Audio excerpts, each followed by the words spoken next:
A live look at the U.S. Capitol tonight, and it is once again back to square one. House Republicans meeting tonight to discuss a new speaker candidate.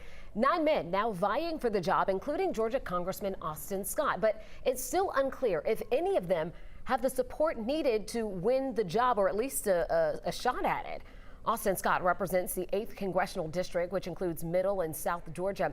And with Jim Jordan's chances fizzling out, Joe Ripley is gauging Scott's chances, speaking with those who know him best.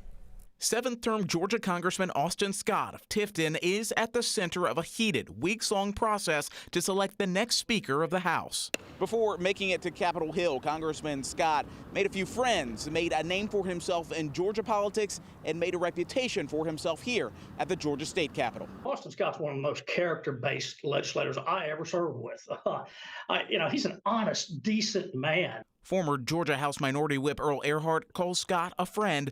The two served together in the Georgia General Assembly. He comes from an era of Georgia politics where we fought hard with the Democrats and Speaker Murphy, but it just wasn't the hate-based stuff like it is today. They just do not like each other. Earhart says Scott can work across the aisle, pointing to his work on health care, agriculture, and the armed services in Congress. He should appeal to all of the sides of the Republican caucus.